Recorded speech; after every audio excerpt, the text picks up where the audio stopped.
Hi friends, இன்னைக்கு மத்தியானத்துக்கு நான் மீன் ஒன்றும் வைக்கல பார்த்துடுங்க. எல்லாமே காய்கறி தான் இன்னைக்கு நான் வைக்க போகிறேன். ஏன்னா என்னைக்கு மீன் சாப்பிட்றத காட்டிலும் ஒரு நாளாச்சும் காய்கறி சாப்பிடுவோமே அப்படின்னு சொல்லி முடிவு பண்ணி தான் எனக்கு இந்த சாப்பாடு பார்த்துடுங்க.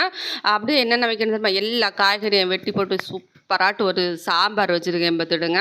அதுக்கப்புறமா இந்த கேரட்டு பீன்ஸ் எல்லாம் இருக்குது பார்த்தீங்களா, இதையும் அழகாக பொடி பொடி அரிஞ்சு எடுத்துக்க தவிர நாட்டு சூப்பராக அதையும் தவிர வச்சு முடிச்சாச்சு. அதுக்கப்புறமா பப்படம் பொரிச்சிருக்கேன் பார்த்துடுங்க. மீன் நமக்கு இந்த மீன் இல்லைன்னா சாப்பாடு இறங்கவே செய்யாது தான். இருந்தாலும் இனி என்ன பண்ணுறது, என்னைக்கு மீனே சாப்பிட்டுட்டு இருக்க முடியும், ஒரு நாளாச்சும் கொஞ்சம் டிஃப்ரெண்ட்டாக சாப்பிடுவோமே அப்படின்னு நினச்சிட்டு தான் இன்றைக்கி இந்த முடிவு பண்ணி நான் காய்கறி வச்சு எம்பத்துடுங்க. இந்த காய்கறி வைக்கவே நினைக்கேன், எப்படி நம்ம இன்னைக்கு சாப்பிட போகிறோமோ அப்படின்னு நினச்சிட்டே தான் நான் வச்சேன். இருந்தாலும் நான் வச்சாச்சுல, இனி சாப்பிட்டு தானே ஆகணும். அப்படியே சுட சுட சோறு வச்சுருக்கேன், கேரட்டு பீன்ஸு பொரியல் வச்சுருக்கேன் பார்த்துடுங்க, சாம்பார் வச்சுருக்கேன், பப்படம் பொரிச்சிருக்கேன் பார்த்துடுங்க. எல்லாம் வச்சு முடிச்சாச்சு. இனி மத்தியானத்துக்கான சாப்பாடானா சாப்பிட வேண்டியதான்.